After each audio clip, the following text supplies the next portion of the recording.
संत रामपाल जी महाराज ने open challenge दिए हैं कि आप हमारे साथ डिबेट कीजिए, शास्त्रों पर, ज्ञानों पर जो है चर्चा कीजिए। और इस समय जो है अनिरुद्धाचार्य महाराज जी इस बात से डर गए हैं कि संत रामपाल जी महाराज तो फर्जी है, तो हम इनके साथ कैसे जो है डिबेट करेंगे। आज देखा जाए कि पहले ही प्रमाणित कर देते हैं अनिरुद्धाचार्य महाराज जी की फलाना लोग जो है फर्जी है।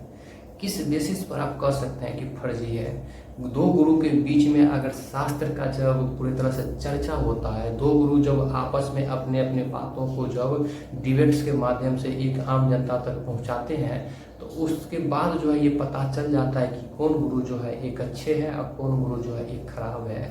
गुरु तो कोई खराब नहीं होते हैं, फिर भी जिस तरह से कुछ गुरु जो है सभ्य समाज में एक गलत मैसेज जो प्रदान कर रहे हैं, इसको गुरु नहीं कहा जा सकता है।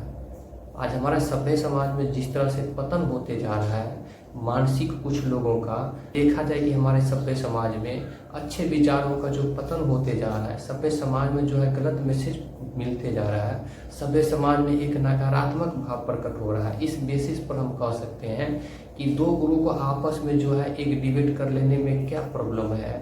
यहाँ तक तो संत रामपाल जी महाराज शास्त्र का प्रमाण देते हैं, बिना वेरीफाई किए हुए वैसा कोई भी बात को जिक्र नहीं करते हैं, जिससे जो है एक आम जनतागण में, एक आम दर्शकगण में कई तरह का जो है प्रॉब्लम क्रिएट हो, ऐसे बात को जिक्र नहीं करते हैं। लेकिन अनिरुद्धाचार्य महाराज जिस तरह से अपना विचार प्रकट करते हैं, जिस तरह से एक अप्रमाणित बातों को जिक्र करते हैं, ये बिल्कुल सभ्य समाज के लिए सार्थक नहीं हो सकता है।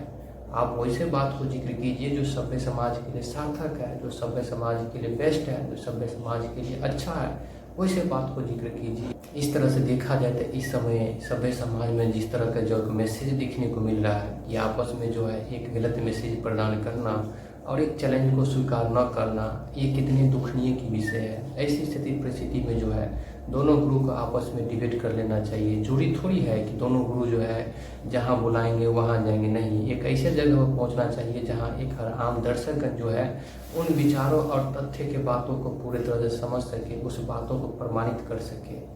ऐसी स्थिति परिस्थिति में एक शास्त्र का नॉलेज होना जरूरी है, एक अच्छे ज्ञान का होना जरूरी है, एक अच्छे विचार का होना जरूरी है। ऐसा बात नहीं है कि हम अनिरुद्धाचार्य महाराज जी पे टिप्पणी कर रहे हैं, टिप्पणी करने का हमारा कोई उद्देश्य नहीं है। हम इस बात को जिक्र कर रहे हैं कि सभ्य समाज में एक अच्छा मैसेज पहुंचना बहुत जरूरी है। ऐसा बात नहीं है कि अनिरुद्धाचार्य महाराज नहीं पहुंचाते हैं। आचार्य महाराज सभ्य समाज में एक अच्छे मैसेज तो पहुंचा ही रहे हैं, लेकिन जो है एक चैलेंज जो दिए हैं संत रामपाल जी महाराज, उसे स्वीकार क्यों कर। जो संत रामपाल जी महाराज ने चैलेंज दिए हैं डिबेट करने के लिए ज्ञानचर्या पर, उसको स्वीकार क्यों नहीं करते हैं? पहले ही फर्जी क्यों बता दिए?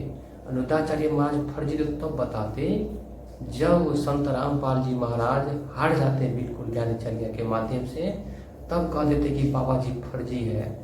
बाबा जी पर कोई बलात्कार का तो केस तो नहीं लगा हुआ है, बाबा जी पर कोई रेपिस्ट का केस तो नहीं लगा हुआ है, बाबा जी पर अन्य तरह के बातों का जिक्र तो नहीं हो रहा है। आज देखा जाए कि संत रामपाल जी महाराज इस समय जो है सभ्य समाज को जिस तरह से सेवा कर रहे हैं, एक गरीब लोग को सेवा कर रहे हैं, किसान लोग को सेवा कर रहे हैं, जिसके पास नहीं कुछ है रहने के लिए उनको घर भी बना के देते हैं, जिसके पास भोजन है उसको भोजन भी प्रबंध कराते हैं और वास्तविक सत्य की ज्ञान कराते हैं। इस तरह से देखा जाए तो आज सभ्य समाज में एक सत्य का आईना दिखाना एक महान गुरु ही करा सकते हैं। और महान गुरु जिस तरह से सभ्य समाज में एक सत्य की आईना दिखा सकते हैं, वो एक समाज के लिए एक सराहनीय के विषय के रूप में देखने को मिलता है। आज हर व्यक्ति का कर्तव्य ये बनता है कि वो सभ्य समाज में जो सत्य के विचार देखने को मिल रहा है वह सत्य विचार को ही अपनाया करे। ये नकारात्मक भावों को अपनाने की कोई जरूरत नहीं है। इस तरह से देखा जाए तो अनिरुद्धाचार्य महाराज जिस तरह से एक चैलेंज स्वीकार करने से बिल्कुल जो है पीछे हट गए, ये दुखनीय की विषय है। इसलिए दुखनीय की विषय है कि बिना प्रमाणित किए हुए, बिना सत्यापित किए हुए, बिना जांच पड़ताल किए हुए इस बात को जिक्र करते कि संत रामपाल जी महाराज फर्जी है। यहाँ पर इस बात को नहीं जिक्र किए कि हम आकर के डिबेट करेंगे, आपको हराएंगे और हराने के बाद जो है तब कहेंगे आप फर्जी है, आपको कुछ नॉलेज ही नहीं है।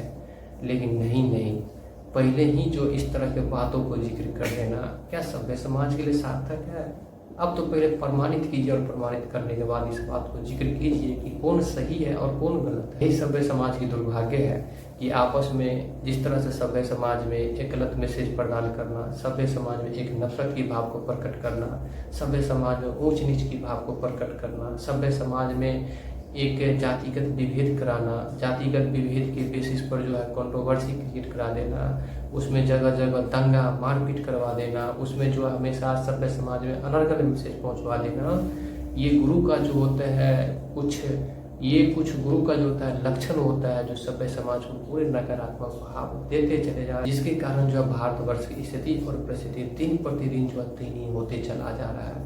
अनिरुद्धाचार्य महाराज से ज़्यादा टिप्पणी तो हमें नहीं करना चाहते हैं, लेकिन इतना बात तो जरूर जिक्र करना चाहते हैं कि सभ्य समाज को जो है एक सही गाइडेंस करना बहुत जरूरी होता है, जो आप कर रहे हैं। लेकिन जो है एक डिबेट्स कर लेने से कोई प्रॉब्लम नहीं हो सकता, एक डिबेट्स कर लेना चाहिए, ज्ञानचर्या कर लेना चाहिए। ज्ञानचर्या से पता चल जाता है कि कौन आज हमारे सभ्य समाज के लिए गुरुजी परफेक्ट है और कौन गुरुजी परफेक्ट नहीं है।